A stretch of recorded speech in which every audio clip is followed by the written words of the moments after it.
প্রিয় শিক্ষার্থী, সমাধান এডুকেশন কেয়ারের আরো একটি নতুন ক্লাসে তোমাদেরকে স্বাগত। আজকের ক্লাসটিতে আমরা নবম ও দশম শ্রেণীর গণিত 16.1-এর 3 নম্বর প্রশ্নের সমাধান দেখব। তাহলে চলো শুরু করা যাক।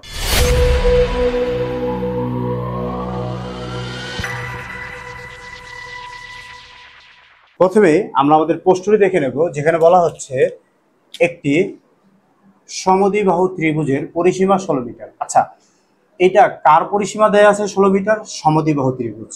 তো আমাদের আগেই জানতে হবে সমদ্বিবাহু ত্রিভুজটা কেমন হয়। দেখো, যে ত্রিভুজের দুটি বাহু সমান হয় তাকে আমরা বলি কি? সমদ্বিবাহু ত্রিভুজ। যে ত্রিভুজের দুটি বাহু সমান হয়, যদি এইটি আমাদের ত্রিভুজ হয় তাহলে এইটা যদি দুইটি বাহু সমান হয়, এই দুইটা বাহু সমান হবে। আর এই যে নিচের বাহুটা আছে এটাকে আমরা বলবো ভূমি। তো আমরা আমাদের এই সমান সমান বাহুর দৈর্ঘ্যটি আমরা এটাকে কি ধরতে পারি, আর ভূমিটাকে কি ধরতে পারি? আমরা এই ভূমিটাকে ধরে নিলাম বি, আর সমান সমান বাহুর দৈর্ঘ্য কি আমাদের এ। এটা হচ্ছে আমাদের কি এ। এখন ওরা বলতেছে যে সমদ্বিবাহু ত্রিভুজের পরিসীমা হবে কি? 16 মিটার। দেখো, একটা ত্রিভুজের তিনটা বাহুর দৈর্ঘ্য যোগ করলে পরিসীমা হয়ে যায়। তো আমরা এখানে বলতে পারি 2s = হবে, যেহেতু আমাদের এখানে দুইটা বাহু সমান, তার জন্য এই বাহুটাকে বলবো আমরা 2a, আর অপর বাহুটি হচ্ছে অর্থাৎ ভূমিটি হচ্ছে কি আমাদের b। এটা হচ্ছে আমাদের পরিসীমা। তো বলতেছে যে সমান সমান বাহুর দৈর্ঘ্য ভূমির 5/6 অংশ হবে। তো আমরা যদি আমাদের ভূমিটাকে x ধরি, আমাদের ভূমিটাকে যদি আমরা কি ধরি x, তাহলে আমাদের সমান সমান বাহুর দৈর্ঘ্য কি হবে? 6/5x। কারণ কি বলছে দেখো, সমান সমান বাহুর দৈর্ঘ্য। কার বাহুর দৈর্ঘ্য? সমান সমান বাহুর দৈর্ঘ্য ভূমির। অর্থাৎ ভূমি যা হবে তার 6/5 অংশ হবে কি? সমান সমান বাহুর দৈর্ঘ্য। তো আমাদের ভূমি এর জন্য আমরা আগে ধরলাম x, আর সমান সমান বাহুর দৈর্ঘ্য হবে কি? 6/5 গুণ কি হবে? x হবে। এটাই তো স্বাভাবিক।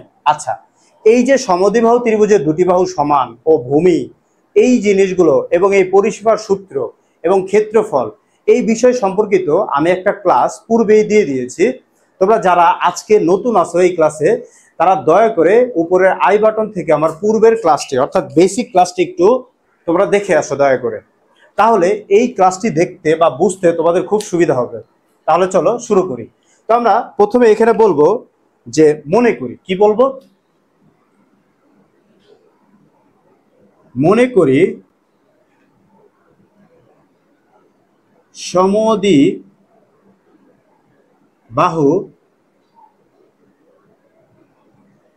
ত্রিভুজের ভূমি। আমরা আগেই ভূমিটা ধরে নেব। কেন ভূমিটা ধরবো? কারণ ওরা বলছে ভূমির 5/6 অংশ হবে কি? সমান সমান বাহুর দৈর্ঘ্য। সমান সমান বাহুর দৈর্ঘ্য ভূমির 6/5 অংশ। তো আমরা ভূমিটাকে b সমান সমান ধরে নেব x মিটার।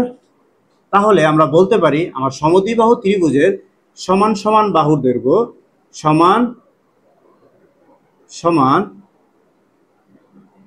বাহুর দৈর্ঘ্য, আমার সমান সমান বাহুর দৈর্ঘ্য কি হবে? আমার হবে 6/5 গুণ x, যেটাকে আমরা যদি ক্যালকুলেশন করি তাহলে 5x/6 মিটার হবে। আচ্ছা, এই গেল হচ্ছে আমার সমান সমান বাহুর দৈর্ঘ্য। তোরা এখানে দেখো বলছে পরিসীমা। এখন আমরা এখানে সমদ্বিবাহু ত্রিভুজের পরিসীমা নির্ণয় করব। কি নির্ণয় করব? পরিসীমা। তো আমরা জানি পরিসীমার সূত্র কি? পরিসীমা সমান সমান হয় 2a + b। তো আমার এখানে এটা কি? আমার এখানে a হচ্ছে 5x/6, তাহলে আমরা এখানে লিখব কি? 5x/6। আর আমার বিটা হচ্ছে কি? বিটা হচ্ছে আমার x, তাই এখানে লিখব x। এটা যদি আমরা ক্যালকুলেশন করি 2 দিয়ে 6 কে ভাগ করলে হবে কত? 3। আর উপরে থাকবে কি? 5x প্লাস কি x। ভগ্নাংশ যোগ বিয়োগ থাকলে লসাগু করতে হয়, তাই লসাগু করলে হবে x। x এর সাথে 3 এখানে হর লসাগু করতে হয় হরের, আর এখানে হর শুধুমাত্র আছে কি? 3। তো আমরা 3 এখানে লিখে দিলাম।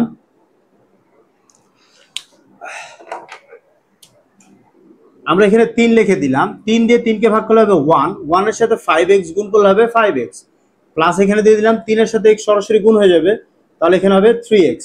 আচ্ছা, কেন সরাসরি গুণ হয়ে গেল? কারণ x টা হচ্ছে পূর্ণ সংখ্যা। 5x এর সাথে 3x যোগ করলে আমাদের আসবে 8x ডিভাইড বাই কত 3। এইটা আমাদের কি বের হইলো? এইটা আমাদের বের হইলো পরিসীমা। এটা আমাদের কি বের হইলো? পরিসীমা। তোমরা দেখো তোমার প্রশ্নের ভিতরে একটা পরিসীমা দেওয়া আছে যে পরিসীমা হবে 16 মিটার। এইটাও আমার সমদ্বিবাহু ত্রিভুজের পরিসীমা। আর এখানে আমি ভূমি আর হচ্ছে কি সমান সমান বাহুর দৈর্ঘ্য এই দুইটা কিন্তু বের করছি, সেই অনুযায়ী আমাদের পরিসীমার সূত্র আসে এইটা। আর ওরাও এখানে বলেছে যে আমাদের এই শর্ত অনুযায়ী সমদ্বিবাহু ত্রিভুজের পরিসীমা হবে কি 16। তো আমরা বলতে পারি শর্তানুসারে, কি বলতে পারি আমরা? শর্তানুসারে আমাদের এই পরিসীমা আর এই পরিসীমা কি সমান 8x ডিভাইড বাই 3 ইকুয়াল কত হবে 16। তো আমরা দেখো যে 3 দিয়ে 16কে গুণ করি, এটা আর গুণ হবে। দেখো এখানে পাশে সমান সমান আছে, যখন এরকম সমীকরণ থাকে তখন এইটার সাথে এটা উপরে নিচে গুণ হয়। তাহলে আর গুণন করলে 8x = 16 গুণ 3 হবে। x এর সাথে 8 গুণ অবস্থান আছে, যদি আমি ওই পাশে পক্ষান্তর করি তাহলে আমার এটা কি হয়ে যাবে 16 গুণ 3 এর সাথে ভাগ হবে 8।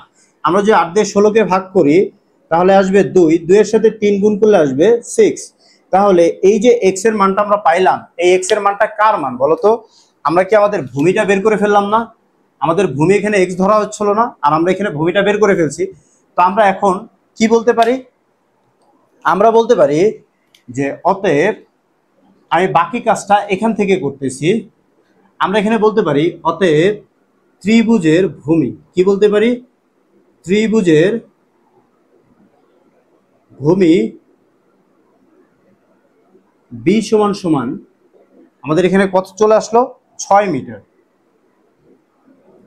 ও সমান সমান বাহুর দৈর্ঘ্য সমান সমান বাহুর দৈর্ঘ্য, আমাদের বাহুর দৈর্ঘ্য a সমান সমান কি আসবে? আমরা এখানে a সমান সমান কি বের করছিলাম 5x ডিভাইড বাই 6। তো আমরা এখন এখানে 5 লিখলাম, 6 লিখলাম, x এর জায়গায় আমরা x এর মান বসাবো। x এর মান আমরা পাইছি কি 6, তো আমরা সেটা বসাইলাম। এখন এই 6 কাটা গেলে আমাদের উত্তর থাকবে কত 5। তাহলে আমরা বলতে পারি আমাদের এখানে সমান সমান বাহুর দৈর্ঘ্য কত মিটার আসে 5 মিটার। সমান সমান বাহুর দৈর্ঘ্য কত মিটার আসে 5 মিটার। তো আমরা ভূমিও পেয়ে গেলাম, দৈর্ঘ্যও পেয়ে গেলাম। তো এতটুকু কাজ করে আমি শুধু আমার ভূমি আর দৈর্ঘ্য বের করলাম, এটার পিছনে রিজন কি ছিল? দেখো আমাদের এখানে বলছে ত্রিভুজের ক্ষেত্রফল নির্ণয় করো। কি নির্ণয় করো? ক্ষেত্রফল। এখন আমরা জানি সমদ্বিবাহু ত্রিভুজের ক্ষেত্রফল কি? আমরা এখানে বলবো অতএব ক্ষেত্রফল, অতএব ক্ষেত্রফল সমান সমান হোল রুট ওভার, এখানে কি আগে ক্ষেত্রফলের সূত্র কি b/4 whole root over 4a square minus b square, এটা আমাদের সূত্র। তো এটা যদি আমাদের সূত্র হয়, এখন আমরা প্রত্যেকটার মান বসাবো। আমরা এখানে b এর মান কত পাইছি? আমরা এখানে b এর মান পাইছি হচ্ছে 6, আর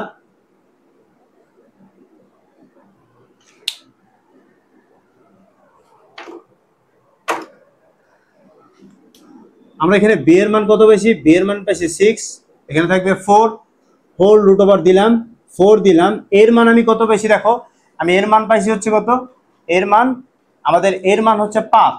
তাহলে এখানে 5 লিখলাম, এর উপর স্কয়ার ছিল তাই 5 এর উপর স্কয়ার দিলাম, মাইনাস দিলাম b এর মান আমাদের কত ছিল? b এর মান ছিল আমাদের 6, 6 এর উপরে কি আছে স্কয়ার, তাই স্কয়ার দিলাম। এখন যদি আমরা ক্যালকুলেশন করি 6 divide by 4 whole root over 5 এর উপর স্কয়ার দিলে হয় 25, 25 সাথে 4 গুণ করলে হবে 100, 6 এর উপর স্কয়ার করলে কত হবে 36। এখন 100 এর সাথে 36 কি হবে বিয়োগ, তাহলে 6/4 হোল রুট ওভার এখানে থাকবে কত 64, কারণ 100 এর সাথে যদি আমরা 36 বিয়োগ করি কত হবে 64। আর 64 কে রুট করলে কত হয়? 64 কে রুট করলে কত হয়? আমরা জানি 64 কে যদি আমরা রুট করি তাহলে হবে কি আমাদের 8, কত হবে আমাদের 8, কারণ 8 8 64, 4 দিয়ে যদি আমরা 8 কে ভাগ করি আমাদের আসবে 2, 2 এর সাথে 6 গুণ করলে আসবে আমাদের 12। তাহলে আমরা বলতে পারি আমাদের সমদ্বিবাহু ত্রিভুজের ক্ষেত্রফল হবে 12 বর্গ মিটার। এটাই হচ্ছে আমাদের উত্তর। আশা করি তোমরা বুঝতে পারছো। যাদের আজকের ক্লাসটি ভালো লাগলো তারা দয়া করে লাইক করো ও বন্ধুদের সাথে শেয়ার করো। আর যারা আগামীতে আরও ক্লাস পেতে চাও তারা সাবস্ক্রাইব করে আমাদের সাথেই থাকো। তাহলে চল, দেখা হচ্ছে পরবর্তী ক্লাসে। খোদা হাফেজ।